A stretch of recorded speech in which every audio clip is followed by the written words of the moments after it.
वक्फ की प्रॉपर्टी का गरीब विधवा को मिले, आम जो पसमानदा मुस्लिम है उसको फायदा मिले, अनाथ बच्चों को मिले, मुझे लगता है कि निश्चित तौर से उन लोगों का इम्तिहान होगा जो मुसलमान के वोट लेकर के राजनीति करते हैं, चाहे वो टीडीपी हो चाहे वो जनता दल यू हो। संसद का बजट सत्र शुरू हो चुका है। बजट सत्र के साथ ही वक्फ बिल की चर्चा ने एक बार फिर से जोर पकड़ लिया है। वक्फ के नाम पर बयान आ रहे, वक्फ पर सियासत हो रही, सियासत मुस्लिम वोट बैंक की, सियासत वक्फ के नाम पर मुस्लिम वोटों को अपनी तरफ खींचने की, और इसके लिए विपक्षी नेताओं ने पूरा दम लगा दिया है। जेपीसी के चेयरमैन जगदम्बिका पाल ने रिपोर्ट लोकसभा अध्यक्ष को सौंप दिया है और संसद के इसी सत्र में वक्फ बिल को पेश होना है। इसको लेकर कांग्रेस के सांसद इमरान मसूद से सवाल किया गया तो उन्होंने जेडीयू और टीडीपी को उनके मुस्लिम वोट बैंक की याद दिला दी। जो दायित्व हमें लोकसभा के अध्यक्ष जी ने दिया था, वक्फ के जो सरकार द्वारा अमेंडमेंट लाए गए थे, उस पर डिटेल डिस्कशंस के लिए सरकार के आग्रह पे किरण रिजिजू जी के ये ज्वाइंट पार्लियामेंट्री कमेटी का गठन हुआ था और इस पे हमने 38 बैठकें दिल्ली में की, लगभग 111 घंटे। शायद इतना डिटेल एग्जॉस्टिव डिलिब्रेशंस कभी नहीं हुआ हो, और वक्फ की प्रॉपर्टी का गरीब विधवा को मिले, आम जो पसमानदा मुस्लिम है उसको फायदा मिले, अनाथ बच्चों को मिले, मुझे लगता है कि निश्चित तौर से। देखिए, जेपीसी के अंदर जो कुछ है वो सारा का सारा सरकार का एक एजेंडा था जिसको वो जबरदस्ती वक्फ को बर्बाद करने के लिए लेकर आ रही है। वक्फ के हक में कोई काम नहीं है उसके अंदर। अभी इसकी लड़ाई लड़ेंगे, अभी पेश करेंगे, हमने वहाँ भी लड़ी थी, अभी पेश करेंगे, देखते हैं क्या होगा, पास होगा नहीं होगा।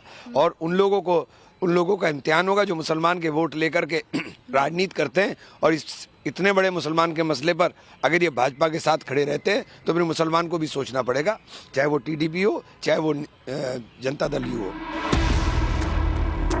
वक्फ संशोधन विधेयक को लेकर दिल्ली में 38 बैठकें हुई। ये 38 बैठकें करीब 111 घंटे चली। इन बैठकों में 250 अधिकारी मुस्लिम स्कॉलर शामिल हुए, जिसके बाद 655 पन्नों की रिपोर्ट तैयार की गई। 14 क्लॉज में 25 संशोधन करने के बाद ये रिपोर्ट लोकसभा अध्यक्ष को सौंप दी गई है।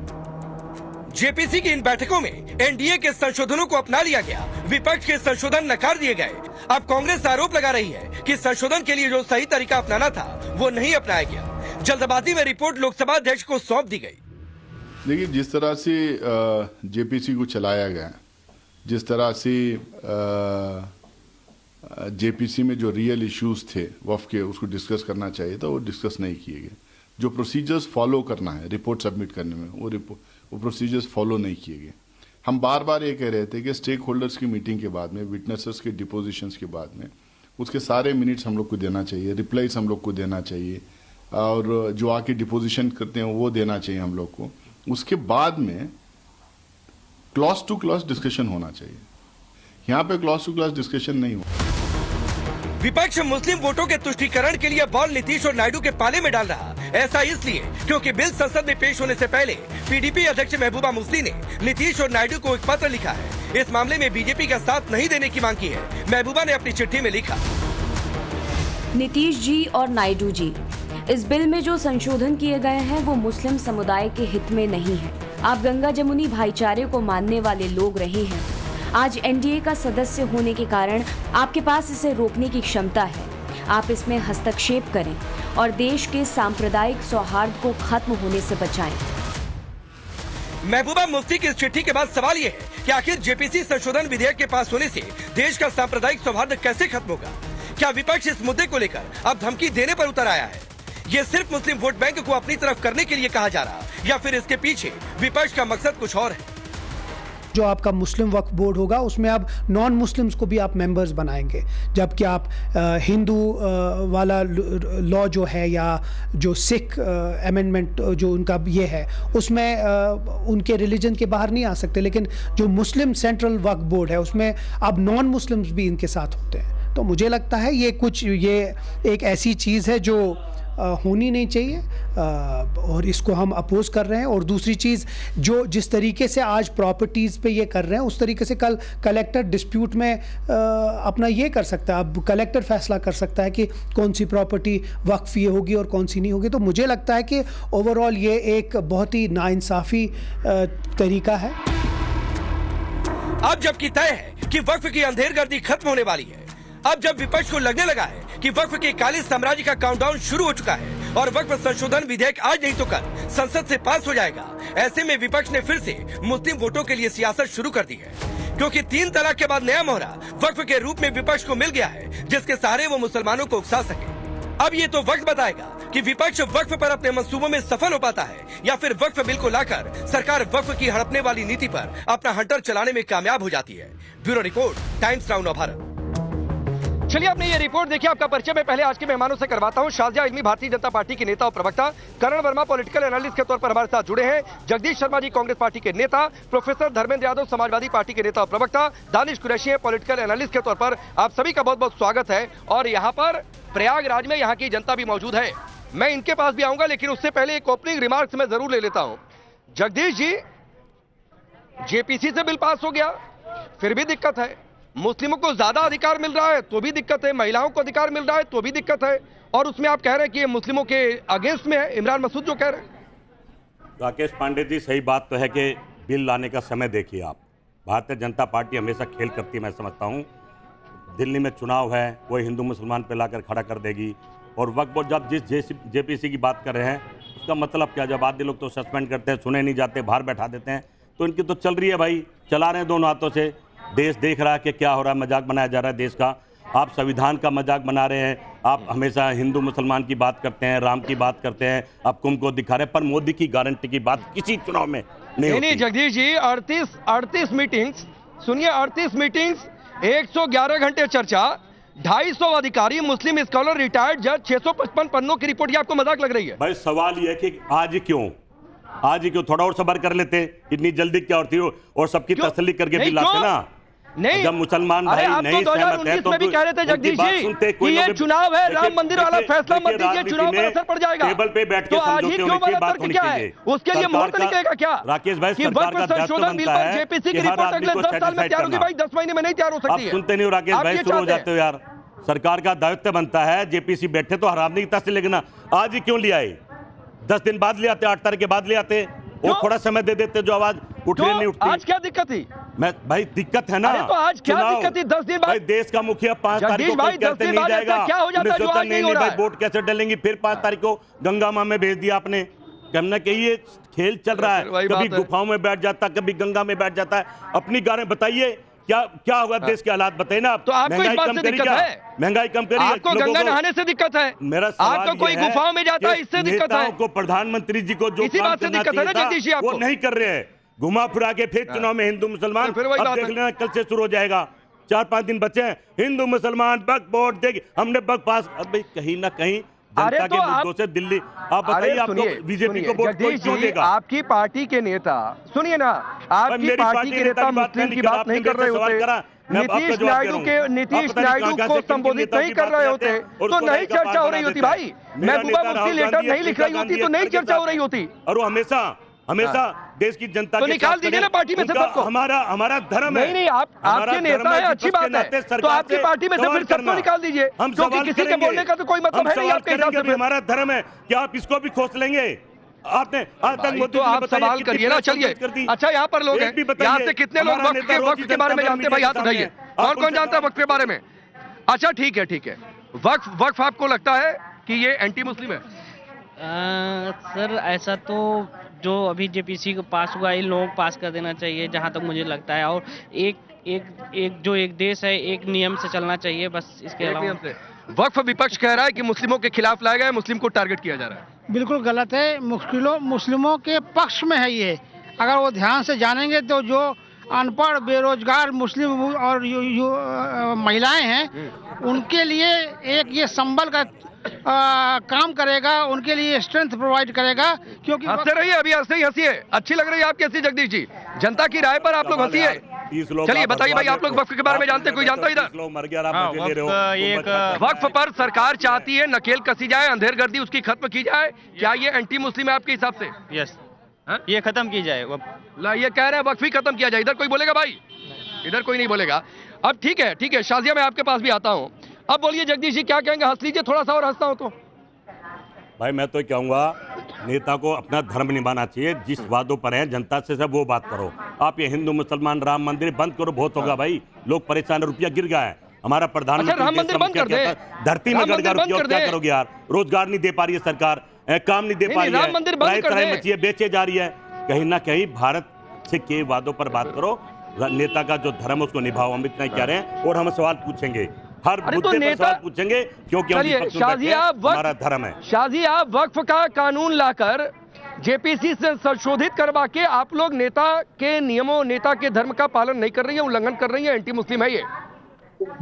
दरअसल जो लोग मुसलमानों को लगातार इस्तेमाल करते रहे, जो बावजूद इसके कि इतनी ज्यादा जमीन कुछ नेताओं के अधीन और कुछ अमीर मुसलमानों के पास हैं और जिस पर पूरी तरह से उनका कब्जा है, जो उसको लगातार भू माफिया के तौर पर इस्तेमाल करते हैं, इलीगली उस जमीनों को बेचते हैं, उस पर मुनाफा कमाते हैं। जो मकसद है वक्फ बोर्ड का, यानी कि वक्फ, औकाफ, इंसाफ, और वो ना तो बेवाओं की, ना गरीब मुस्लिम औरतों की, ना बच्चों की जो यतीम याफ्ता हैं, उनकी जरा सी भी फिक्र करते हैं। ये ताज्जुब की बात है कि मुसलमान सबसे गरीब कौम है इंडिया में, और आप सोचिए इतनी बड़ी माइनॉरिटी है देश की। शादिया, इस पर तो बहुत बार चर्चा हुई है। आज नई बात यह है कि वो नीतीश नायडू को चैलेंज दे रहे हैं कि भाई आप लोग मुस्लिम वोट बैंक की बात करते हैं, और आप देख लीजिए क्या हो रहा है, देख लीजिए, नहीं तो मुस्लिम देखेंगे कि क्या कर रहा है। ये फोड़ने की कोशिश हो रही है इसके सहारे। जी जी, पर आप समझिए इस बात को राकेश जी कि ये इस तरह से ब्लैकमेल कर रहे हैं। ठीक ऐसे ही ब्लैकमेल किया था all India Muslim personal law board ने राजीव गांधी को, और एक जरूरी चीज जो कुरान सम्मत थी, जो संविधान सम्मत थी, वो नहीं होने दी। यानी कि मुसलमान औरतों के लिए जो शाहबानो केस का मशहूर केस था, ये वही राजनीति है। मुसलमानों को अपने ही हकों से दूर रखो, अपना दबदबा कायम रखो और मुसलमानों के खिलाफ काम करो। जो भी संशोधन चाहता है वो गरीब मुसलमानों के हक में है, और ये लोग जो है क्योंकि चाहते हैं वक्फ प्रॉपर्टी पर पूरा अधिकार अपना, और उसका जो मकसद है वो पूरा नहीं करना चाहते, वो उनके लिए लैंड है। ठीक है शाजिया, मैं आ रहा हूँ, जरा एक ग्राफिक्स डाल दीजिएगा स्क्रीन पर, जरा ग्राफिक्स डाल दीजिएगा। दानिश, टीवी हो या कहीं से देख पाए तो देखते भी रहिएगा कि वक्फ संशोधन विधेयक में क्या क्या है। केंद्र और राज्य से 2 महिला सदस्य होंगी, स्टेट वक्फ बोर्ड में 1 ओबीसी मेंबर होगा, बोहरा आगा खानी के लिए अलग बोर्ड होगा, महिला उत्तराधिकारी के अधिकारों का संरक्षण होगा, पोर्टल से रजिस्टर होगी वक्फ की संपत्ति, सारे कागज डालने होंगे, सरकारी संपत्ति पर दावा करते हैं तो जांच होगी पहले। ये कहां से एंटी मुस्लिम है, जरा समझाइए मुझे भाई। ठीक है, सबसे पहले तो मैं आपको एक बात बता दूं कि देश के मुसलमानों की जहां तक बात है, वक्फ का जो पूरा मामला है, औकाफ निज़ाम की जहां तक बात है, ये हमारे बुजुर्गों ने, हमारे बाप दादाओं ने वक्फ जो है रिलीजियस एक्टिविटीज के लिए, रिलीजियस प्रोपोगेशन के लिए दिया हुआ ये एसेट है। इसके अंदर में सरकार का हस्तक्षेप, आप मुझे ये बताइए, ये प्रॉपर्टी आपकी है, नव भारत टाइम्स की, नव भारत टाइम्स का फैसला कलेक्टर करेंगे, नव भारत टाइम्स का फैसला ये करें। तो मैं वही कह रहा हूँ कि ये सारा जो प्रॉब्लम है वो इसीलिए आगे खड़ा है। आप महिलाओं की और इसकी बात कर रहे हैं, मुझे ये बताइए कि जितना भी संशोधन था उसमें किसी एक भी व्यक्ति ने मुस्लिम महिलाओं के उसमें की अगर मुखालिफ होने की बात की हो तो बताइए, एक भी व्यक्ति बताइए, नहीं मिलेगा। लेकिन जानबूझ के भारतीय जनता पार्टी, ठीक है, आपकी मेरा छोटा सा सवाल है, ताजा इंटरप्ट मत करिए, मैं अपनी बात खत्म कर लूं। फिर मुझे ये बताइए कि कलेक्टर तय करेगा मुझे कि भाई ये प्रॉपर्टी किसकी है, किसके? अरे सरकार के पास, सरकार के स्वरूप में अलग अलग महकमों के जो कब्जे आपने करके रखे हैं, पहले आप वो सुपुर्द करिए, तब जाकर मुसलमान। सुनिए दानिश सुनिए ना, दानिश सुनिए, पहले सुनिए। आपने कहा ना कि पूर्वज, रुकिए, आपने कहा ना, दानिश, शाजिया रुकिए, आपने कहा ना कि पूर्वज देकर गए, तो भाई हमारे पूर्वज भी संविधान बनाकर गए थे, जरूरत के हिसाब से संशोधन होता है ना, तो जरूरत के हिसाब से तो हर चीज में संशोधन हो रहा है, संविधान में संशोधन हो जा रहा है, तो वक्फ बोर्ड में संशोधन क्यों न हो जाए? और मैं आपसे पिन पॉइंटेड नहीं दानिश, मैं आपसे पिन पॉइंटेड पूछ रहा हूँ, क्या आपको दिक्कत है अगर वक्फ बोर्ड में महिलाएं आ जाए तो हाँ या ना? सुनिए मेरी बात, कलेक्टर के पावर से हमें दिक्कत है, बताइए।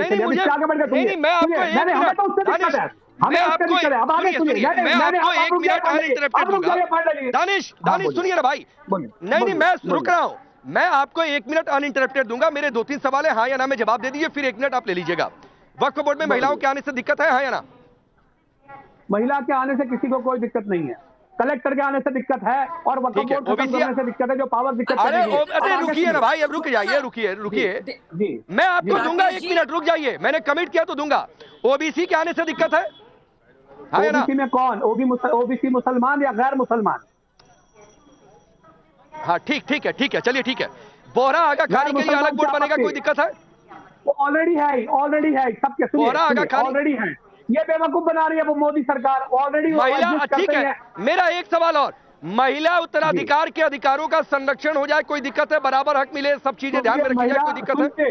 अगर रिलीजियस ग्राउंड की बात है तो मैं ये कह रहा हूं कि उसके लिए सिविल लॉ की जब हम बात करते हैं तो रिलीजियस ग्राउंड पे बात करेंगे, रिलीजियस ग्राउंड की बात करेंगे तो उसमें जिसके हकूक है वो उनको मिलेंगे। अब आगे सुनिए, सुन लीजिए। मतलब दिक्कत है, सबसे बड़ा सवाल ये, मतलब दिक्कत है आपको, मतलब दिक्कत है आपको, बिल्कुल आप नहीं चाहते कि महिला उत्तराधिकारी के अधिकारों का संरक्षण हो।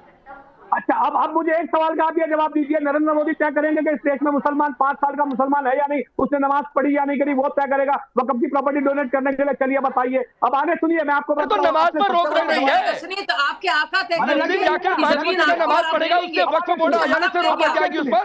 आगे सुनिए, आपने कहा अनइंटरप्ट बोलने दूंगा। अब आगे सुनिए, आपने सबसे बड़ा सवाल ये पूछा कि हमारे पूर्वज संविधान बना के गए थे। मैं ये पूछता हूं कि संविधान जब बन रहा था, अगर उस वक्त ये कहा जाता कि भाई इसमें से वक्फ बोर्ड बाहर निकाल दिया जाएगा तो क्या मुसलमान एग्री होते? मैं वही बात कह रहा हूं, क्या सिखों का कुछ अधिकार होगा तो क्या उसके लिए सिख एग्री होते? अरे भाई, तब ये कहा गया था कि यूसीसी लेकर आइएगा, दिशा निर्देशक तत्वों में आप एग्री हो रहे हैं क्या? मतलब अपने हिसाब से चलाएंगे, ये गलत परिभाषा है। आप क्या जानते हैं कि जब संविधान बना था तो वक्फ पर जिक्र नहीं था, वो 1954 में आया भाई साहब। हुकूक नहीं, आप इतना भी नहीं जानते। और फिर 1995 में इस बिल को बिल आया गया और वक्फ ट्राइब्यूनल को असीमित पास दे दिए गए। आप ये भी नहीं जानते वक्फ बोर्ड जो है कई मुस्लिम देशों में नहीं है, वक्फ बोर्ड संविधान में नहीं है। इसमें ये जो आपकी पूरी तुष्टीकरण की राजनीति के चलते आपने बताया जिससे मुसलमानों का नुकसान हो रहा है, मुसलमानों का खाने क्यों चीख रहे? आप चीख क्यों रहे? शाजिया प्लीज, दानिश भी रुकेंगे। आप करण वर्मा, अरे रुकिए भाई, रुकिए, बोलिए। मैं बाहर से हूं, आप लोगों को देख नहीं पाऊंगा, इसलिए रुकिए। करण वर्मा, देखिए एक बात तो साफ हो गई, हाँ जी, दानिश कुरैशी ने कह दिया कि महिला उत्तराधिकारी के अधिकारों का संरक्षण होगा, इसमें उन्हें दिक्कत है। जो मुझे यहाँ से फील्ड से जितना मुझे समझ में आया, अगर मैंने गलत समझा तो आप ठीक कर दीजिएगा। फिर वो कह रहे बोरा आगा खानी के लिए अलग बोर्ड है, ओबीसी में भी उनकी अलग बातें हैं, और सरकारी संपत्ति को लेकर भी अलग दावे। फिर पूर्वज तक कहां पहुंच जा रहे हैं। देखिए, पहले तो इन्होंने एक बात कही, मैं जरा ये ऑन रिकॉर्ड डालना चाह रहा हूं कि अगर संविधान में वक्फ की ना बात होती तो मुस्लिम क्या होते। इनको मैं बता दूं, संविधान जो ओरिजिनल था उसमें वक्फ था ही नहीं। वक्फ आया है 1954 में। थोड़ा पढ़ना लिखना चाहिए हम सबको, मेरा ये मानना है। उसके बाद उसको स्वीपिंग पावर्स मिली 1995 में, उसके बाद स्वीपिंग पावर्स मिली 2013 में, पहली बात। फिर इन्होंने कहा पूर्वजों ने दी, भाई 2009 में 4 लाख एकड़ पूर्वजों ने जो दिया, अगर दिया वो बढ़कर के आज 9.5 लाख एकड़ हो गया। 3 लाख प्रॉपर्टी बढ़कर के 8.5 लाख प्रॉपर्टी हो गई, और फिर आप मजलूम बन जाते हैं, गरीब बन जाते हैं। के रहमान खान ने जो पिछली जेपीसी, अरे दानिश कुरैशी चुप कर जाइए, बीच में मत बोलिए, आपके बीच में मैं नहीं बोल रहा था। थोड़ी तमीज लाइए इसमें प्लीज थोड़ी सभ्यता सीखिए। आप एक्सपोज रोज होते हैं टीवी पे, जाहिलियत मत दिखाइए यहाँ पर। आप झूठ बोल रहे हैं, आप जहालत दिखा रहे हैं। राकेश जी, ऐसे बात नहीं चल सकती है, बार बार बीच में रनिंग कमेंट्री अगर दे रहे हैं। झूठ एक तो दानिश, मैं बीच में आता हूँ। दानिश, मुझे बोलने दीजिए। दानिश, करण वर्मा आपको सुन रहे थे, आप सुन लीजिए, ये कोई तरीका नहीं है। आ जाऊंगा, काउंटर कर दीजिएगा धर्मेंद्र यादव के बाद, रुक जाइए। पहले करण अपनी बात पूरी करिए। जेपीसी जो पिछली बार थी, प्लीज रुक जाइए। जो पिछली जेपीसी थी उसके हेड थे के रहमान खान। उन्होंने कहा था बहुत जरूरत है वक्फ में महिलाओं का रिप्रेजेंटेशन, करप्शन खत्म करना, और 250 अशरफ फैमिली जो हैं उनका कंप्लीट कंट्रोल है। बाकी बोरा आगा खानी सबको रिप्रेजेंटेशन मिलना चाहिए। ये सच्चर कमेटी जिसकी ओवैसी दुहाई देते हैं, कहते हैं मुसलमान पिछड़ गए, सच्चर कमेटी ने बात कही हुई है कि भाई इसमें जो ट्रांसपेरेंसी है वो लाने की जरूरत है, वक्फ में अमेंडमेंट की जरूरत है। कितने मुस्लिम स्कॉलर्स ने, अभी शाजिया जी ने हवाले दिए, कितने लोगों ने ये बात की। तो ये मुस्लिम हित में है। ये जो चंद लोग हैं जो मुस्लिम को गरीब रखना चाहते हैं, इतनी लैंड होने के बावजूद आज उनके पेट में दर्द है, ओवैसी जैसे लोगों के पेट में दर्द है। इनको चुभ रही है बात कि जब ये अमेंडमेंट्स आएंगे तो इस पे हॉस्पिटल भी बनेंगे, बेवाओं का अधिकार भी होगा, डेस्टिट्यूट्स का भी ध्यान रखा जाएगा। आपको क्या दिक्कत है अगर समावेशी एक कानून है तो?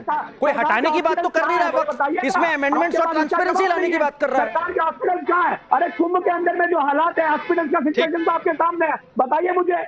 बताइए इसका क्या जवाब है? कोई जवाब नहीं है आपके पास। अब सुनिए नहीं मैं नहीं आपको जवाब दानिश, दूं। कुंभ के हालात सुनिए, नहीं ठीक है ना, कुंभ के हालात हम यहाँ से दिखा भी रहे हैं, लोगों से बातचीत भी कर रहे हैं, तो अभी जो है ना कुंभ पर मत चले जाइए, बिल्कुल देख रहे हैं। कुंभ पर मत चले जाइए। हाँ बिल्कुल देख रहे हैं, तो मैं भी देख रहा हूँ और लोग भी देख रहे हैं, तो वो इधर इसको डिटेल मत करिए। धर्मेंद्र यादव राकेश हाँ जी, ठीक है, धर्मेंद्र यादव, मैं आपको रुकिए दानिश प्लीज रुकिए भाई, रुकिए। नीतीश नायडू के सहारे आप सरकार को स्टेबल से हटाना चाहते हैं, अस्थिर करना चाहते हैं, वो एक अलग बात है सर, वो रह रहकर बात सामने आ जाती है, वो पॉलिटिक्स आप लोग देखते रहिए। लेकिन मैं आपको 30 सेकंड देता हूं, 1 मिनट चलिए देता हूं। जो ये कहा जा रहा है ना कि एंटी मुस्लिम में, मुझे पॉइंट वाइज साबित करिए, 3 पॉइंट गिनाइए चलिए, और जो इसमें संशोधन आ गए हैं वो कैसे एंटी मुस्लिम है ये भी गिना दीजिए। चलिए 1 मिनट आपके पास। राकेश जी, जो एटीट्यूड आपका है, 30 सेकंड देते हैं, फिर चलो 1 मिनट ले लो, उसके बाद ऑब्जेक्टिव क्वेश्चन देते हैं, फिर सब्जेक्टिव क्वेश्चन देते हैं, यही एटीट्यूड तो जेपीसी का था। हम तो बार बार कह रहे हैं कि भारतीय जनता पार्टी जब से सत्ता में आई है वो संसदीय परंपराओं को तोड़ रही है। अब बोलने दीजिए, अब 30 सेकंड में भी आप 5 सेकंड ले लेंगे तो कैसे काम चलेगा?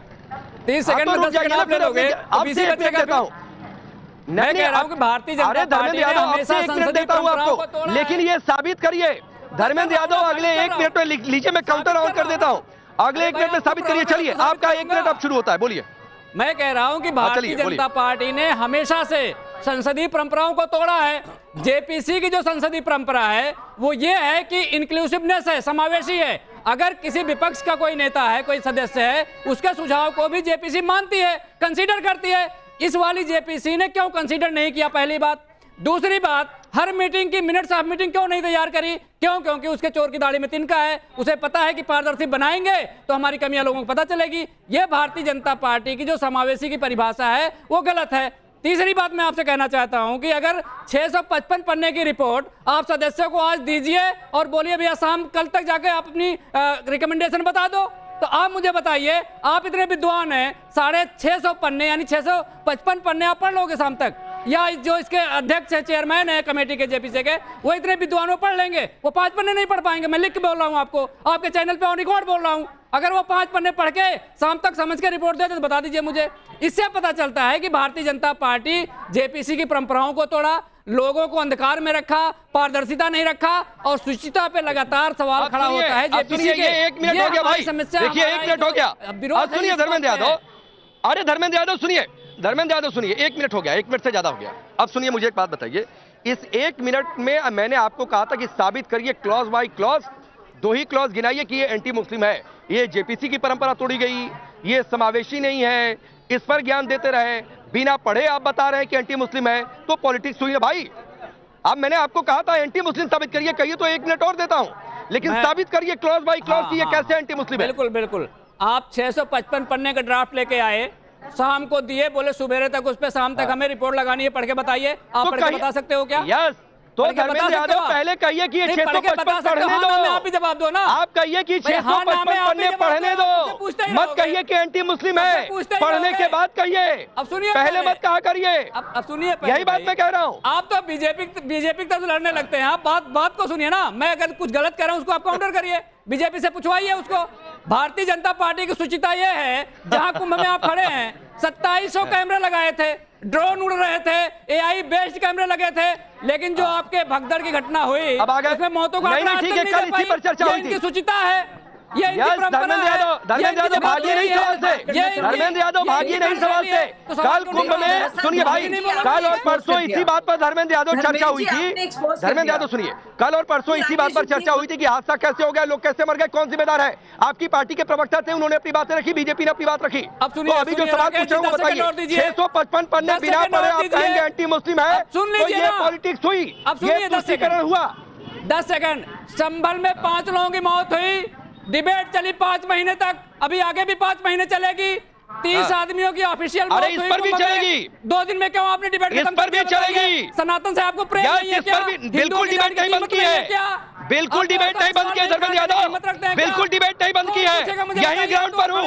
और आपको बता दूं, आपकी हिम्मत नहीं हुई कि इस प्रयागराज की धरती पर आ जाए, आपकी हिम्मत नहीं हुई कि इस प्रयागराज की धरती पर आ जाए। आप दूर से कहीं लखनऊ, जौनपुर, मुजफ्फरनगर बैठकर डिबेट करेंगे, लेकिन यहाँ पर नहीं आएंगे। मुझे बताइए, अब आप टाइम खाइए। सरकार से आज तक नहीं माना गया, मुझे 2 मिनट ठीक है, रुक जाइए ना, रुकिए। शाजिया इल्मी, शाजिया इल्मी, राकेश जी मुझे शाजिया इल्मी, मुझे एक मिनट शाजिया का इल्मी, चाहिए। जी बोलिए बोलिए। राकेश जी, मैं आपसे बस इतना कहना चाह रही हूँ, देखिए इस पूरे बिल में जो 44 अमेंडमेंट में से एक एक को डिस्कस किया गया है डिटेल में। 21 मेंबर की इस कमेटी ने 280 घंटे बिताए हैं। 14 अमेंडमेंट्स को बाकायदा लिया गया है, जो डिसेंट नोट्स है उसका भी संज्ञान लिया गया है और एक क्लॉज पर गहन चर्चा हुई है। 280 घंटे तो सबसे पहला झूठ ये। दूसरा बड़ा झूठ इसलिए वो चर्चा से भाग रहे हैं। आप उसके बाद 500 घंटे चर्चा करो, क्या मतलब उसका चर्चा का? चर्चा कब होगी? पक्ष के लिए कभी उनके काम में क्यों नहीं आते? अकेले पक्ष चर्चा करता है, चर्चा करने के लिए 2 लोग चाहिए नहीं चाहिए? किससे चर्चा कर रहे थे मुझे बताइए? धर्मेंद्र जी आप बहुत सीखे और बहुत चिल्लाए। नहीं, किससे चर्चा कर रहे थे आप मुझे बताइए? जेपीसी में आप चर्चा किससे कर रहे थे? मौजू को बदलने की कोशिश की। सत्ता पक्ष में आप चर्चा कर रहे हैं, आप इसलिए नहीं बताना चाहते क्योंकि आप भी जानते हैं। मैडम मैं पूछ रहा हूँ चर्चा आप किससे कर रही थी जब विपक्ष को नहीं रखा आपने उसके अंदर डिस्कशन में? मुसलमानों के लिए आपने फिर मुसलमान की बात कर रही हैं आप किसी बिल पे चर्चा करोगे तो पक्ष विपक्ष 2 लोग होंगे, वो दूसरे को उनका नाम बताइए। आप किससे चर्चा की आपने? 655 पढ़ने की रिपोर्ट पकड़ा दिया ले जाके कि भैया पढ़ो और अपना सुझाव दो 10 घंटे के अंदर। इंजीनियरिंग कॉलेज खोले। अरे आप ठीक है अब रुकिए आप 655 पढ़ने पढ़ लोगी 4 घंटे में। करण वर्मा रुकिए धर्मेंद्र यादव रुकिए, शाजिया रुकिए। करण वर्मा 655 पन्ने पढ़े नहीं, एंटी मुस्लिम बता दिया। नीतीश नायडू के सहारे फिर से दिवा स्वप्न देख रहे हैं। दिवा स्वप्न इसलिए कह रहा हूं कि या तो वो मुस्लिम वोट बैंक का नाम लेकर कह रहे हैं देखो भाई ये आ जाए, लेकिन पढ़े नहीं है। जेपीसी में मुंबई की बैठक में काफिर कह दिया जाएगा। जो समर्थन करेगा मुस्लिम समाज वक्फ में सुधार का, उसको काफिर कह दिया जाएगा। कि बोल कैसे दिया भाई? देखिए अब मैं गुजारिश करूंगा पहले तो धर्मेंद्र जी से, भाई मुझे बोलने देंगे। इन्होंने आपने कई बार पूछा कि कोई पॉइंट्स बताए, पर मैं जरूर पॉइंट्स बताऊंगा। मैं बताता हूं, कल्याण बनर्जी जिनको अचानक जोश चढ़ा, उन्होंने ग्लास फेंक दिया, उनके खुद हाथ में ग्लास के आ गए थे कंकड़, खून निकलने लग गया था। तो इस तरह की तो चर्चा ये लोग चाहते हैं। चर्चा किन बातों पर हुई? सेक्शन 40 और सेक्शन 85 जो होता था अमेंडमेंट, पुराना जो वक्फ था 1995 का, उसमें यह होता था कि अगर इनको शक भी हो गया महज कि भाई हमारा कोई पुराना राजा था, वो गधे पे बैठ के वहां गया था और उसने वहां पानी पिया था, तो उस पे ये वक्फ का क्लेम कर देते थे। कुंभ तक पे वक्फ का क्लेम किया हुआ है, हमारे मंदिरों पे किया हुआ है, ताजमहल पे किया हुआ है, इस्लाम आने से पहले पे क्लेम किया है। जब उस पे अमेंडमेंट आया कि भाई आप ऐसे क्लेम करके ट्रिब्यूनल ही आपकी माई बाप नहीं हो सकता, तो इनको दिक्कत हो गई, ग्लास फेंकना शुरू कर दिया। इन्होंने कहा ऐसे नहीं होती चर्चा। भाई आप प्रावधान दो, अगर प्रावधान कानून के साथ होंगे, अगर लैंड भू माफिया जैसे प्रावधान होंगे कैसे मान लिए जाएंगे भाई आपके? मैं तो पॉइंट बाय पॉइंट चर्चा करने को तैयार हूं। सेक्शन 40, सेक्शन 3 एक और सवाल आपके लिए क्यों सेपरेट लॉ सवाल है मेरा? लैंड करण वर्मा एक और सवाल है जब मुगल इस देश में आए, करण वर्मा जब मुगल इस देश में आए, करण वर्मा जब रुकिए धर्मेंद्र यादव रुक जाइए भाई रुकिए। जब मुगल इस देश में आए, यहाँ पर लूटा कब्जा किया, अरे रुकिए भाई रुकिए ना, लूटा कब्जा किया, जमीन लेकर आए थे क्या? लूटा कब्जा किया, उसके बाद क्या तो पीढ़ी आगे बढ़ती गई, फिर वो वक्फ कभी हो गया? 10 रुपए के स्टाम्प पेपर कोई लेके आ जाता है, लिख दिया कुछ तो 10 रुपए के स्टाम्प पेपर से जमीन वक्फ की हो गई? नहीं होती। और ओवैसी जी ने क्या कहा? हमारे पास कागज नहीं है। एक मिनट, मेरे पास कागज नहीं है, खुद मान रहे ओवैसी भाई। आप बोलिए। राकेश जी, पहली बात तो करण भाई कह रहे थे कि गिलास तोड़ा और कंकड़ हाथ में लग गया। तोड़े के गिलास हाथ में लगा कंकड़, तो इनकी मानसिकता तो ये है। दूसरी बात, क्लेम की बात कर रहे थे।